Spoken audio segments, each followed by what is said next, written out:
KCAA.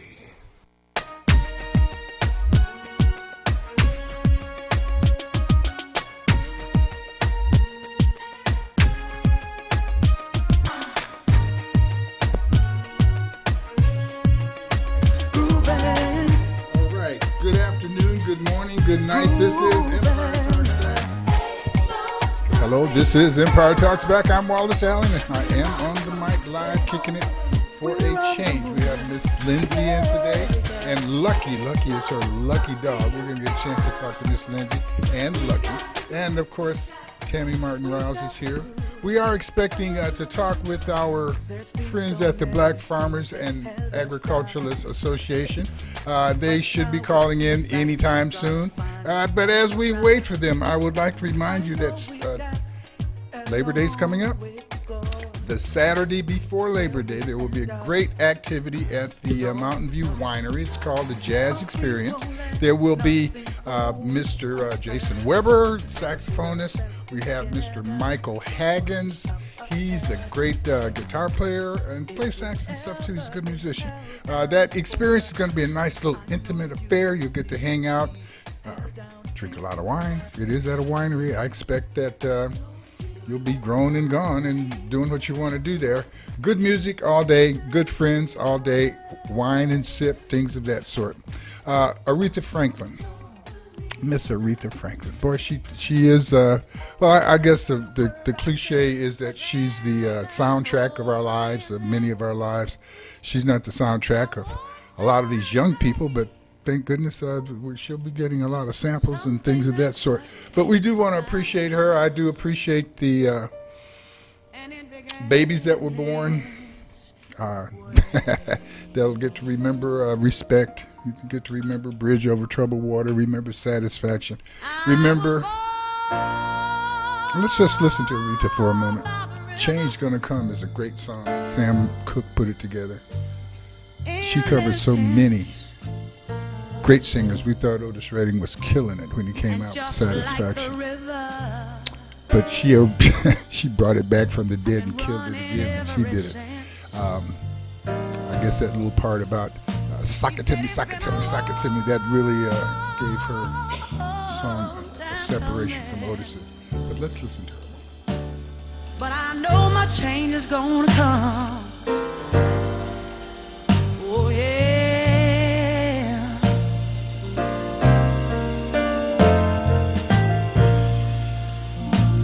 He said it's been too hard living, but I'm afraid to die. I might not be if I knew what was up there beyond the sky. This is Empire Talks Back. I'm Wallace Allen. We're giving ourselves a little bit of a tribute to the great Aretha Franklin. It'd be easy to just play her all morning, but we're gonna move forward. We have a guest in-house. Miss Lindsay's here today. She was with the company. Miss Lindsay, come sit down and let's talk to us a little bit about your Earth First group and farming and things of that sort. But I see we've got a phone call now too. But please have your seat. All right, let's. Let me see how to do this and not take us all the way off the air here. Yeah, pull your mic in.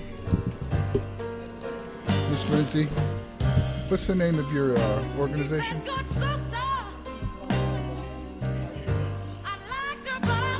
Earth Wellness. Very good. Earth Wellness. All right. Okay, Can you hear me now? Okay, and our caller is in. Which one is it? Is it Bishop Hall or Mr. Burrell? Mr. Burrell, yeah, Thomas. Oh, Dr. Burrell. Mr. Burrell, how are you this morning? Quite fine, Brother Allen. How are you? Well, I'm doing well. I'm doing well, and hopefully before it's over, I'll be able to say I'm doing some good. You know, Great difference there. Now, Mr. Burrell, you are the leader of this 15,000-member Black Farmers and Agriculturalists Association. Your headquarters in Memphis. Your associate, Bishop Hall, just had a meeting with one of the president's top advisors at the White House this past Tuesday. He was representing the Black Farmers and Agriculturalists Association. Why is it so important to meet with Mr. Trump about the concerns of the black farmers and particularly the lawsuit against the USDA. Some people think you guys should possibly wait till President Trump is out of office. Tell us about that meeting and the importance there. Well, here again, the Black Farmers and Agriculturalists Association has been in business for several administrations, to include the Clinton administration. Brother Allen, when these lawsuits started, Congress created special remedies to allow the government, key phrase, not just a Democratic government or a Republican government, but the government as a whole, to compensate individuals who have been otherwise discriminated against by a government agency, the Department of Agriculture. So the Black Farmers and Agriculturalists Association, we worked with the Trump administration, we worked with the Bush administration, we worked with the Obama administration. So we necessarily will work with whatever administration is in office, and that happens to be the Trump administration. When the Trump administration ends and another administration comes in, this association will continue to work. We're not a politically driven organization. We are an advocacy-driven organization. For those who say we should wait until after the president is out of office, what would we wait for, and what would the next administration give us that this administration couldn't help to give? We have current lawsuits that are court-sanctioned, and when we meet with political officials, particularly White House officials, who represent the defendant in these lawsuits, we're asking the Department of Justice via the presidential office to expedite these settlements. If you will remember, a month ago, President Trump made reference to the fact that he was setting aside $12 billion plus for white farmers, particularly who were the victims of some of his trade policies. So we can't afford to have a stop-and-go advocacy organization. We have to represent individuals. Our members be redressed independently of a political affiliation. Now tell me, Dr. Burrell, Mr. Burrell, I keep wanting to call you doctor because you make me feel much better every time I talk to you, but I don't want to mistitle you or get the audience mixed up here. But tell us about your plans to secure a meeting now with President Trump. You were President Trump's VP guest at the American Farm Bureau Federation convention back in January, so you have some contacts there in D.C. What's the chances of you setting up a meeting again with the president? Well, here again, we always believe in the biblical saying, you allow the Levites and the priests to go forward first when we get to the Jordan River, as it were. So we have ecumenical leaders. Bishop David Allen Hall is one of those ecumenical leaders. And to the extent that the administration has been meeting with ecumenical leaders who represent broad issues in their community, we think it's fitting for the men and women of God to make the beachhead, as it were, the initial contact. And that's what Bishop Hall was able to do. We believe now, as a result of that, we will be able to, when I say we now, the Black Farmers and Agriculturalists Association and its president, and perhaps some of our members around the country, will be able to set up a meeting directly with the president. So if you have that opportunity to sit face-to-face with the president, what are the 3 requests that you would make to him in behalf of the black farmers? We would make the request that first, as I indicated, that he would have his attorney general to direct the individuals representing the government to not fight the lawsuit that basically the second highest court of the land, the United States Court of Appeals, had agreed to. The Department of Justice was arguing that, among other things, one of the lawsuits that we filed should be dismissed. Interestingly enough, one of the 3 judges who made a unanimous decision on our behalf in October of 2017 was Judge Brent Kavanaugh. Interestingly, Judge Brent Kavanaugh is now the judge, the federal court judge, appeals court judge, that the Trump administration is nominating for, indeed, to be on the high court. Could you explain what you meant when you said that Judge Kavanaugh made a unanimous decision as one person? I mean, what do you mean? Well, his court, there were three judges: Judge Millett, Judge Henderson, and Judge Kavanaugh made a per curiam decision. So when we say unanimous, all three of those judges voted in favor of not dismissing. And USDA, which was represented by the Department of Justice, was asking the court to dismiss our complaint. Okay.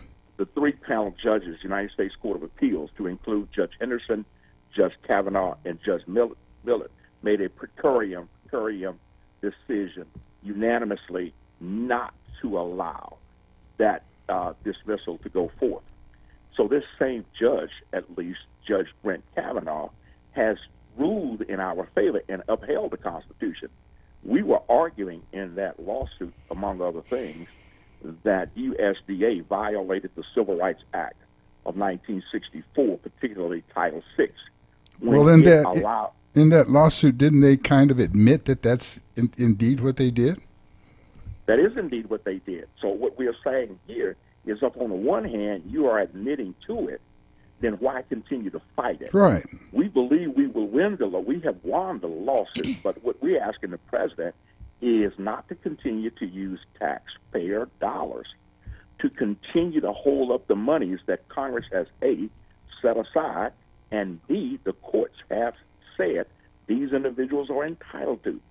So we're asking Mr. Trump specifically to direct his Attorney General, Jeff Sessions, to tell the individual attorneys who are representing USDA at that level to not fight this lawsuit, but go ahead and do for these farmers, which you're doing for the soybean farmers, who were the victims, as you put it, Mr. President, unfair trade agreements and tariffs. Have any of that lawsuit, have payments been made at all?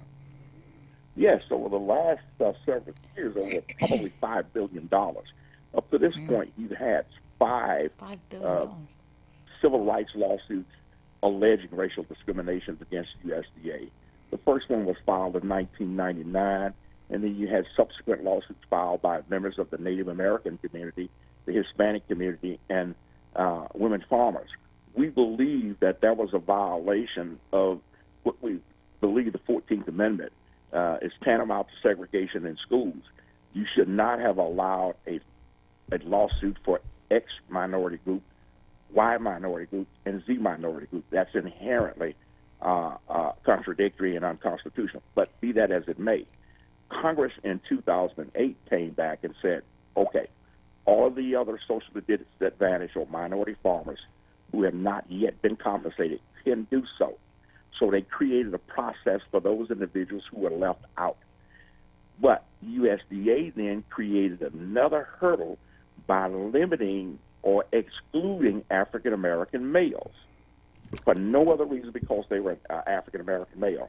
So what do we violated the Civil Rights Act of 1964. So with this obvious violation, this appeals court recommendation for you to go forward, and your planned meeting with the president to kind of make this not have to keep battling for what you've already won. Precisely. How can people help your organization? How can people join, and why should they? Well, how can they help? First and foremost, they can call our office at 901-522-8880. That's 901-522-8880. The other thing they can do is to, as you say, help in several ways. We have never had, in any of the 5 lawsuits going back to 1999, over 20 years ago, we have never had a, shall we say, a friend of the court filing, an amicus brief, as it were, amicus brief in some cases. In other words, a friend of the court. The black farmers have been able to achieve civil rights remedies without the benefit of other civil rights organizations. People who otherwise oppose civil rights have never participated or even joined to show support for this for these issues. The other thing we are arguing is that the same violations, the same statutes that USDA violated against the black farmers and their heirs, most of whom in this particular case are heirs now, who live in California, live in Illinois, Chicago, and New York. So the majority of the people who are about to be paid now are the heirs of these individuals. Most of the farmers are themselves deceased. But the heirs may not understand and realize that their rights are implicated by virtue of these lawsuits. And for that reason, you have people right there in Los Angeles who are the heirs of farmers in Texas and Louisiana and Mississippi and Oklahoma. Mr. Burrow, that puts out a lot of implications. One being that we've got people who've got rights to farming resources who possibly will never want to be a farmer, or certainly may not leave their good job in Los Angeles to go back to Alabama or Arkansas to farm that land. And with the number of changes that are taking place with the ease of farming or the lack of it and the controls that large corporations are taking, what is the future of farming, and what are your plans as you look at trying to enlarge that 15,000 membership that you have of the black farmers and agriculturalists? Well, interestingly, we've enlarged it now to about 20 to 25,000 in the last year alone because of these lawsuits and because of individuals now realizing in Los Angeles that their rights are implicated. We're not asking that they necessarily move back to farming. You can own stock in Ford Motor Company without moving to Detroit. You can own stock in McDonald's without moving to Chicago. Explain that. That sounds exciting. I think some of the people that are paying attention to us now, looking beyond the lawsuit, looking beyond government being square and fair, looking more at how things have always been, and said, well, climbing a mountain is more or less the modus operandus for minority people who are trying to get anywhere. What is the plan if the government continues to be like the government has always been? Well, here again, to coalesce, to unify. And that's what this is. So most of our members, the majority of our members are absentee landowners, are absentee farmers. We say on the one hand that we have less than 5,000 active farmers, but we have now 15, 20, 25,000 members. So what's the difference between a 5,000 farmer base and a 20 or 25,000 member base? Is because a lot of these individuals who live, as we said, in Los Angeles and Houston and New York are the heirs. They have an affinity. That's the interesting thing here. We need to make sure that whether my land is back in Mississippi or in Georgia or in Tennessee, independently of where I live, we owe our ancestors more than allowing the government to take what they died in sweat and fought for. Black folks acquired 16 million acres of land, Brother Allen, by 1910. They did this without the benefit of government programs. We owe those individuals more than to allow the government to take that. That property, we believe, the handwriting is on the wall, as it were. So what was the process? If we get off this show today and, 30, 40 people call me and they've all got access to land, what's the process? How do we put them in touch with you? What would your response be as they call you? What would it be like for someone who's got 50, 60 acres in Alabama and they want to cooperate with you and your plan? What would they do? Again, we want them to call us so we can help them to identify where in Alabama would their property be located. We also have farmers in Alabama if they're in Louisiana and Texas. So we want to marry, for the lack of a better phrase, those individuals who are quote-unquote absentee landowners who live in L.A. with those who are literally farming the land today back on the farm, as it were. What would be the minimum size of acreage or property that a person could have and get included in your sharing plan? Well, we don't limit it to size because some of the farmers may be growing. Some of our farmers may be farming 3,000 or 4,000 acres, and some of them may be farming 100 acres. It depends on the nature of the crop and the location of the land in question. So we don't limit it. We don't say, well, if you got 10 acres, we're not interested, or if you have 500 acres, it's too many. We want them to start, first of all, in identifying what they have, and then the government does not limit programs to the size of acres. Besides, One person in your organization or in LA may own 15 acres in Chillicothe County, Alabama, and another member may own 15. So by the time we add up all the 15s, we may have several thousand acres. So we don't want the person to say, well, my amount is too small, therefore it is not worth it. Here again, because the government does not limit resources, those farmers may be eligible to participate in government programs, their size notwithstanding. We want them to call 901-522-8880. Go to our website, www.mybfaa.us.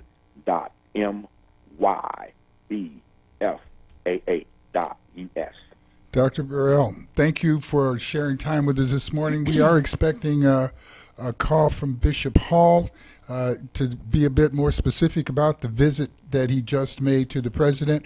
We're going to take a short break. I don't know if you've got time to stick around with us. If so, please do that.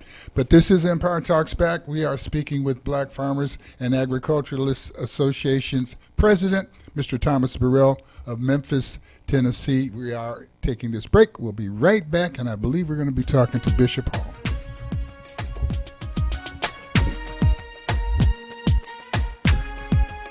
KCAA. I never planned on losing my job, but we all know life can change in an instant. And losing my family's health insurance was an even tougher pill to swallow. So I looked into Cobra, but too pricey. Then I found out I could enroll through Covered California, where I was able to choose from good health insurance companies I've actually heard of. I even got help paying for it. There's a limited time to qualify after losing your insurance, so check out CoveredCA.com today. Covered California. It's more than just health care. It's life care. Publish your legal notice in West Side Story newspaper. For the best service and the best rates, call 909-384-8131. Publishing legal notices in the city and county of San Bernardino since 1990. West Side Story provides friendly expert service. Call 909-384-8131 to benefit from budget-friendly rates. Whether a fictitious business name, a name change, a divorce summons, or any other legal or public notice, call West Side Story newspaper 909-384-8131. 909-384-8131.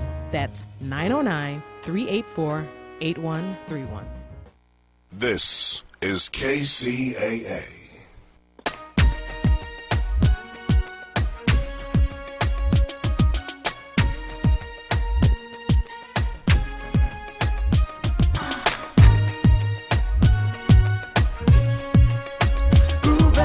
All right, this is Empire Talks Back, and I want to thank you for spending your time with us this morning. We are going to be speaking in a moment here with Bishop David Hall. Bishop David Hall is the Ecumenical Support Advisor for the 15,000-member Black Farmers and Agriculturalists Association. And I suppose we should stop saying 15,000 after speaking to Mr. Burrell this morning. He said it's up to 25,000. Bishop, how are you this morning? I'm doing very well. Very good. Now you just Wallace, good to be with you. You just returned from your meeting with the White House, and you met with President Trump's senior advisor. How was this meeting set up? Who did you meet with, and what was the purpose of it? How did it turn out? Certainly, sure. Let me ask your audience, excuse the rocky nature of my voice. I've just come from the pulpit, and well, the Lord blessed us this morning. But we did go to Washington this past week, and we did meet in the West office building, the executive office building, of the White House with a senior advisor by a gentleman, attorney, Mr. Childs. Mr. Childs? Childs. Mm-hmm. Treated so very cordially and warmly. We had an open and, I would say, positive engagement, very constructive. Yes. Now, when you say constructive, what was, once again, what was the agenda? What were you speaking about? One thing we did was we reviewed the lawsuit and the fact that as of October 31st, 2017, BIFA had been put back into the lawsuit. I don't know what Brother Burrell had told you, but he's normally so thorough. And so I hope that I'm not being redundant, but we were put back into the lawsuit. And the Third Court of Appeals in Washington, D.C. did affirm that we had been discriminated against and that the validity of our claims they considered to be worthy of review and a meritorious claim. Yeah, we were able to discuss the issue and the fact that not only had the lawsuit been filed, but that you had recently been at the appeals court, and the appeals court determined that your case should go forward. Our concern now is, what do we do about getting the money? How do we get the money to your group? That began our discussion of substance. Informed them that the court had ordered that review panel would be set up for those purposes. And to date, we've not had that review panel to begin looking at the constituent basis claims that we had. We talked to them about us preparing and getting those in. Now, obviously, Congress has said that this should be done. Third Court of Appeals, and by the way, on that Third Court of Appeals at that time was Mr. Kavanaugh, the one that President Trump has nominated for the Supreme Court. Do you think that if your case were, if first of all, if Mr. Kavanaugh gets seated at the Supreme Court, and if your case then does ultimately go to the Supreme Court, which would be ridiculous because at this point everything is indicated that you have been discriminated against and that the money is due.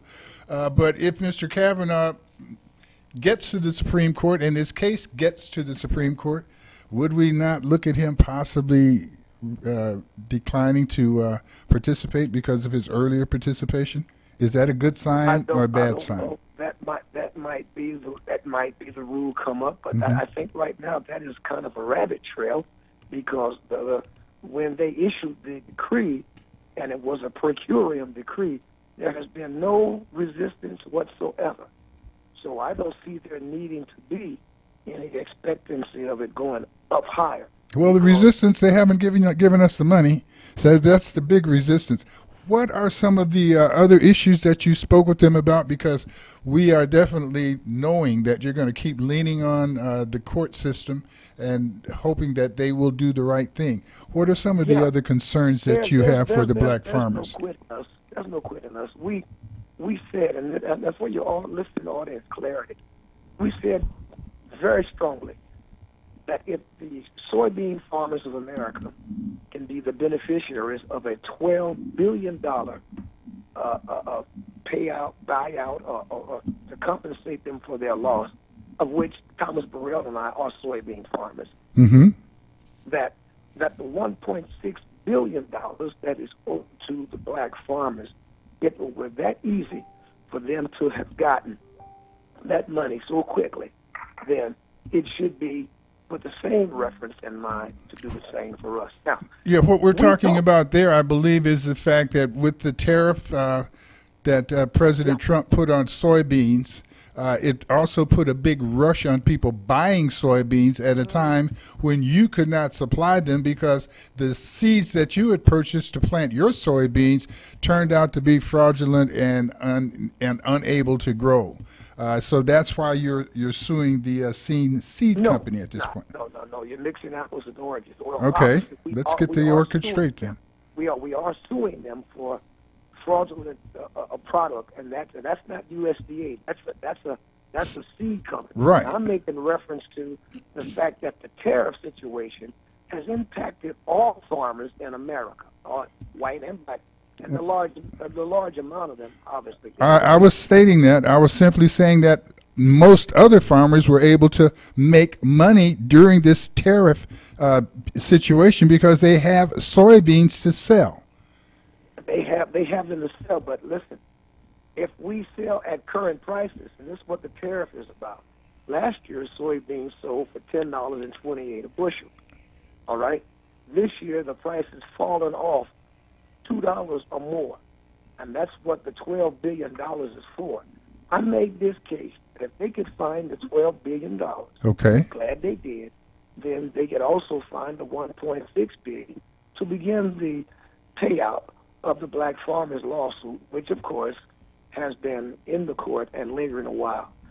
We not only moved from that, we moved from that to the fact that we have some extenuating circumstances that has created hardship on black farmers, and that is the lack of adequate financing and loan services. Black people need to own their own institution. The Farm Credit Administration helps white farmers in the ownership of, I think, 7 or 8 farming kind of type co-op situations. Their assets are more than $304 billion between that group, and the government has oversight of that. Black people need to start thinking about capitalizing on this money as it comes in.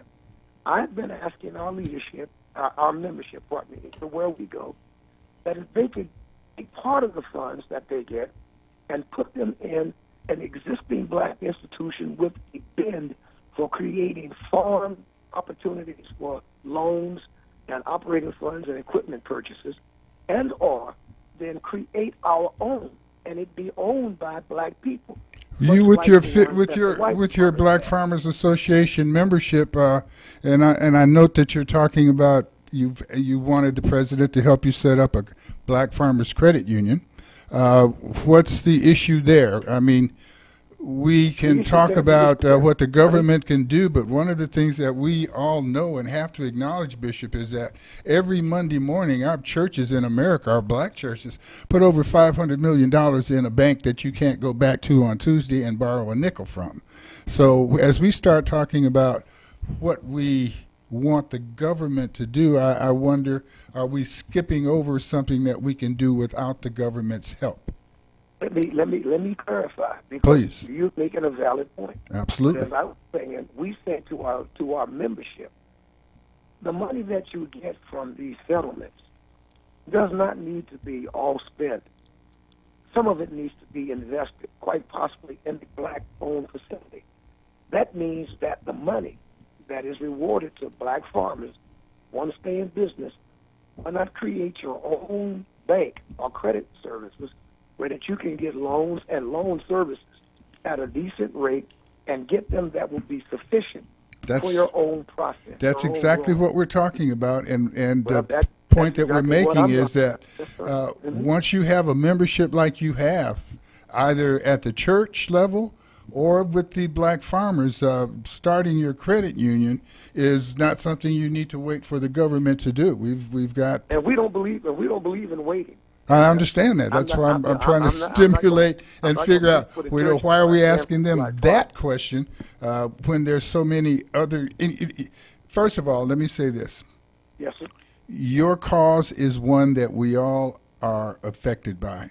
Agriculture is the nation's #1 product, and black farmers have every right and to take advantage of and use this opportunity. Black farmers built America, and to be pushed away from that source of income, to be pushed out of that industry, yes, you have to keep fighting, because it's not one, it's when they throw the dollar bills down and people start fighting for them, there's a lot of reasons why we don't get ours. Some of it may be involved with racism and may be involved with not pushing hard enough. I have no doubt that the black farmers are going to continue to push. I know that the Church of God in Christ is not going to be chased away. And as a bishop with that organization, I'm simply saying that, the power that we have internally is something that we might want to pay a bit more attention to, because as I say, that the $500+ million every Monday that's placed in the banks by our black churches could be controlled in another manner that would allow us to not on Tuesday have to go to institutions asking for money and knowing that they won't give it back to us. So I applaud you for your quest for the farmers getting a credit union. I think that's a wonderful attempt to make, and I think that people all across the country, whether they're farmers or not, would support that effort. What can we do to help you? I do. How can we help? How can you help? Well, here's the thing, and this is why I'm the ecumenical support advisor for this group. I don't represent the Church of God in Christ in this particular situation. Yes. I represent people of faith, and it is through the black church that we have sustained so many of our progressive actions, irrespective of what people may say. We're not for the black church and for preachers like Dr. Martin Luther King, Ralph Abernathy, you know. And according to my cousin Sandra Allen in Macomb, Mississippi, people like Bishop David Hall. I spoke to her recently, and you honor me by even putting my name in the same breath with you have honored yourself by the work that you've done, and once again, your reputation comes way further than just your name, sir. So we know who we're talking to, and we do appreciate what you're doing, and we are wanting to help. So whatever it is that we can do to help you, because we realize that you are helping us. You can. The saints. People can help, and here's how the regular church member can, because all of us know family members who will be the beneficiary of that money. If there's someone that's a family member and they're not a beneficiary, and they know about it, they say, you know what, spending all that money on a new car or doing this or doing that, it's fine. You're at liberty to do so. But don't forget the other tenet that Deesa has been talking about. You know, one of the things that money to work for us. Bishop, put it to work for us. Yes, sir. Bishop, one of the things that we're forced to do from the street level, and I'll say that we all went to college, we all had to hustle, and we all had to do the things that we did, and we had to do it with deference to our parents. One of the things that we always say is, I like who likes me. We can look at the fact that there's billions of dollars out there. We have people talk about, remuneration, about our recompense, about slavery. We say that the government should pay, and they owe, and all of the work, the labor that we. But if I had 10,000 men who agreed that we are due some money, as opposed to walking around asking for it, I'd say if we really 10,000 men decide that's the way it is, gosh, 10,000 men putting up $1,000 is $10 million. You got it. Okay, and so rather than wait and make a case for other people to, many times we think that, well, if everybody doesn't come, I need everybody here to make it happen. No, the case we just spoke of there was 10,000 men with $1,000 apiece. I don't care what color they are when they drop the money in. I just would like to know that the money is going toward developing the weakest link in America's economical situation, and that is what's going on with black folk. So it's a black issue, but it's one that white people are just, you don't have to be black to see the benefit to America when fairness comes to the scratch line. That's right. So once again, I have two people here that are involved in food, involved in the atmosphere, involved in ecology. They're involved and concerned about what we eat. When we talk about farmers, one of the things that we have to acknowledge is that you guys have been doing it as big farmers. One of the things that my two associates here are concerned about is not just that the food gets grown, but they're concerned about organic food. That's what they would like to see. They would like to. Sir. So how does organic food and that plan fit into the Black Farmers Plan, and how do we move in that direction? Because we know that dealing with the big seed companies puts us in the atmosphere of the control by the large corporations, and if we really want to control our future, we need to describe our own road and route and destination, because as long as we're on the road that farming is taking now, we're going right into Monsanto's hands and out of control of our own. Is that something you agree with? Brother Walsh, I agree with you 100%. Here's why. In Mississippi, we were there, Brother Burrell and I, we met with some black cattle farmers. We were talking about the possibility of a co-op wherein we would start raising a certain brand of cattle, and we would do it in such a way that would be humane, without steroids, and a lot of the things that currently plague the meat industry. Black people have to take control not only of the growth, but then also the second level of production, storage, transportation. There are dozens of ancillary businesses that could be developed if we would just take control of the process. And with food being, as you would be, in the hands of these big controllers, the fear of it being weaponized putting something in it, being held back, something going on. You never know in the world situation what the body politic might deem necessary to control international markets or even the world. But black people can take those million acres that we have right now and begin the processing food that is natural and organic and provide it for markets. Bishop Paul, we're going to have to take a short break. When we come back, I'd love for you to be able to speak with our two guests, my co-host and guest, Miss Lindsay's the guest, Miss Tammy Martin-Riles is the co-host, and they've been very polite for the two of them because they usually jump right in, and they've been sitting here, and I know they've got some questions, and I'm hoping that you'll be willing to entertain their questions. We'll be back right after this short break.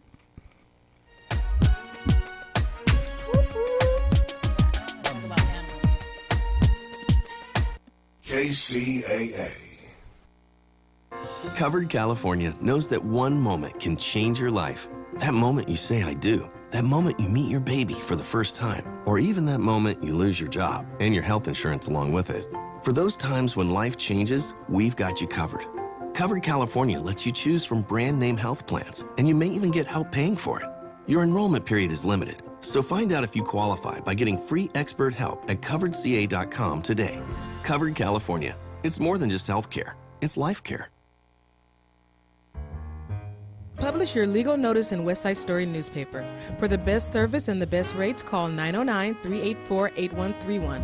Publishing legal notices in the city and county of San Bernardino since 1990. West Side Story provides friendly expert service. Call 909-384-8131 to benefit from budget-friendly rates. Whether a fictitious business name, a name change, a divorce summons, or any other legal or public notice, call West Side Story newspaper 909-384-8131. 909-384-8131. That's 909-384-8131. Listen to KCAA Loma Linda for less confrontation and more information.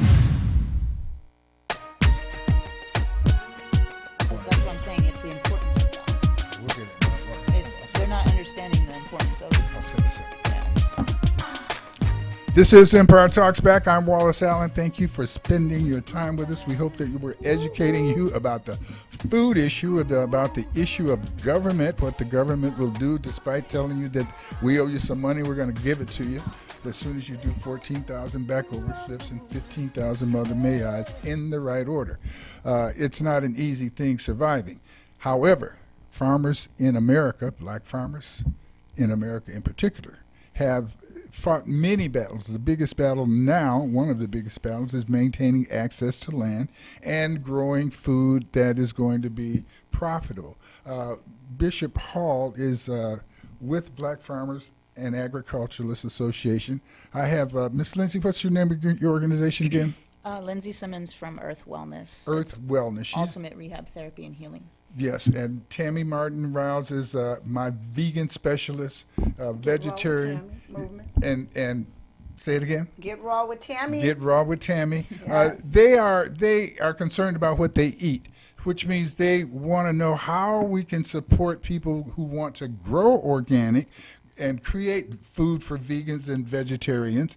And in doing that, what's the difficulty in producing that type of food and getting it to market, and how can we influence that? Did I ask that question right, Ms. Lindsay? Yeah, I guess I'm more concerned with the quality of the food because of non-soy product versus GMO seeds. For that reason, because I have a lot of patients that are not educated in the world right now about what is going into their bodies and why the GMO seeds or the processed foods and the chemicals that are used for farming are harmful to our bodies. And I'm a kinesiologist and a health holistic educator, and it's a real problem with having the kind of stuff that is in the markets and not having places, and I know you guys agree with that, and the funding is a huge part of that. But if it is more aware, if we get that awareness out, people will People pay. will stop buying that other junk. Yeah, they'll That's stop what she's buying trying that to say, and other focus junk, on getting the money. and we can focus and say, look, you can be healthier and happier, and your mind's going to be clear because it's not cloudy from, the processed chemicals that they're putting into our bodies, causing diabetes, causing fibromyalgia, and having a 10-year-old be diabetic before he, because they're on McDonald's food and, fast food and things like that. That's my concern, because those things, I deal with kids and all ages, and it is a concern, but I do want to help your foundation, because I do have patients that come to me with these concerns, and then I have to fix it because their bodies are shutting down because of this.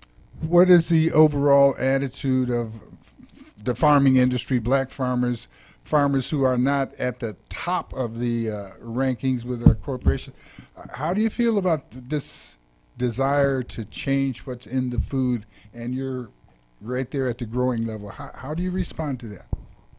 Well, I respond positively. One of the gentlemen that I work with, who has a small farm in Arkansas, and I grow natural rabbits. Yeah, and so he grows natural food and organic food in tunnels and in bags, and he uses no chemicals, steroids, pesticides. Everything is natural. What is his issue in getting that to market and increasing his output? Those are the chief issues, Brother Wallace. Is that there is one community-based grocery that is in the Memphis area, and a church has that under its aegis. It opens, and they receive food from the growers. He takes his beans. He grows the best peas and okra and cabbage and greens. That is all natural and organic. And he sells it. He takes it there. So I've been there with him, cut it from the field, harvest it from out of the bags or onto the tunnel, and take it there and sell it. He needs operating money, more land, and equipment so that he can have a larger process. But if there's a place where he can market his items and distribute them, it makes it better. So then the economy, the economics of it, taking the process from the field in and then having black hands that transport it, sell it, etc., and expand its whereabouts and how you can get it. Those are essential to the process of growing black farms that will produce kind of food. Do you have any idea how many of the black farmers in your membership are doing organic foods or have the capability or desire to do? We've never taken a census on that. We do know some of it. Pardon me. Like I said, the gentleman that where I grow my rabbits, obviously he does it, and I've met a couple others. And so let me affirm this, and I think that the two ladies, the doctor, the kinesiologist, and the other lady, who was quite astute and professional, that they are 100% right. It is the marketing. It is the idea that the community-based farm can, in the community-based distribution center where the market is, can connect and make a steady supply. And the more that they can supply and the more they sell, the better it's going to be for the cycle of economics will make those things possible. One of the things that we like to do here is as we look at our problems, we realize that they're usually surrounded by the solution. As we talk about small farming, as we look in places where we have absentee landowners, we also have situations where we've got big backyards. We've got people who would like to learn how to farm. Is there anything within your association that might create a traveling group of farmers to educate people and to actually show them how to do correct gardening and maybe even set up, and this is one of my thoughts, as I look down my block and I look at the backyards, I say, there's an acre of land right here. I'm not going to, but if somebody wanted to come and use my half acre, I'd give them the seed, I'd put the water out. I just don't have the time or the labor. And I believe that my neighbors, if someone knocked on the door and said, we'll build your garden if you'll give us the water and pay for the seeds, we'll share what we grow. Does that make sense to you? Is that any kind of future to that attitude, or should I throw that away? Makes a lot of sense. Yes, sir. And those young ladies can tell you that what you could grow on an acre of ground could feed a lot of people done right. And it's kind of like the days when I was a kid working on the farm with two old deacons in my dad's church. They gone to glory now, Deacon Robert Cole and Brother Porter Nelson. I know what it is to get out in that field with a hoe in my hand and start chopping them beans and getting them weeds out of them, man, and working in the hot sun. Oh, but you know what? It's a good thing to see the products, and when we took that stuff to the market and sold it, and saw people who otherwise would not have fresh food cut right out of the field and taken to the market, it's a good thing. Well, when we have such low esteem in our communities, we have little guys claiming territory that they don't pick the trash up in. The idea of community gardens is one that people take and use, and politicians make little positive statements about. But the potential of real community gardens, ladies, what do you think about that? How could we really push that idea? If it's something that we could associate with you farmers about doing, we'd love to do it. But well, how can we get more of your products, like Black Farmer products, into the markets for people like us that want to be more organic and more vegan? Because there are very few restaurants and places or markets that we can go to get this food. And are you guys doing that? Are you guys not doing that? Or, are you open to doing that? Are you open to doing that? Because, I am a person of... Let's start with the term, we are open to do it. We have members, and all of them have their own economy, and they plan their harvest, their crop, that is, where they are situated. And if there is a way that we could dialogue and talk, get the information to some of them, and where they would have ready markets for their growth, maybe they could then break the fallow ground up, and or maybe land that has been leased out. If there is a market, and if they have that energy level to do it, it can be done. But one thing we've got to start communicating the idea. Bishop Hall. Something about farming rather than the old days when we didn't have very much. Very good. Bishop Hall, we have to thank you for your efforts. We thank you for the work that you're doing, and I thank you for your future call-ins that you're going to make to us to keep us alert and aware of what you're doing, and that we want to encourage the small farming, because we acknowledge that that's something that we can involve a lot of urban people in who feel that there's nothing that they can do to have the effect on their lives that we know that they can have. We want to thank you again. We look forward to talking to you in the future. We've got some messages that we need to deliver. Thank you so much for joining us. Thanks again, and Mr. Burrell, and please thank Miss Rogers for doing all of the work that she does to make it possible for us to talk. And I definitely want to spend some time talking with you about the development of a credit union, whether it be for the church, whether it be for Black farmers, or whether it simply be for Memphis, whomever, whatever. But we know how to help you do that. Dr. Appreciate it. Bishop David Hall, thank you. David Hall, thank you so much. Be blessed. Thank you so much. Okay, ladies. How do we feel? I mean, you feel a little better, a little closer to some organic food that's going to be good to us? Well, everything's a process, and Yes, and we'll, we're here to go through every step. But that's a beginning process, Yes. and so I'm encouraged. I'm encouraged. I note that we still want to include the government, because we are the government, and we've got to keep their feet to the fire. But at the same time, we might as well, if we're making the fire, we might as well keep our feet to the fire too.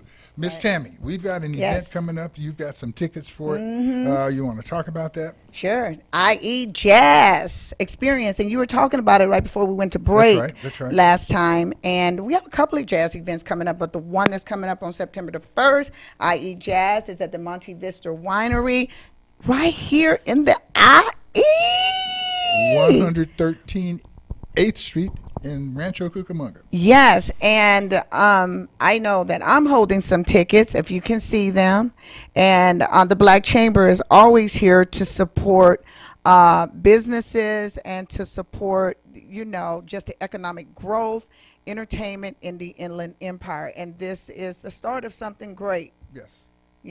So Tickets are $35. You can inbox me, or you can go online to iejazzfestival.com. Call in later. And we're out of here. We gone. Empire Talks back next week. Peace. Good Lord. KCAA Loma Linda, 1050 AM, 106.5 FM, and now 102.3 FM. Your NBC Sports Radio update starts now. Philadelphia Freedom. I'm Jeff Biggs, and today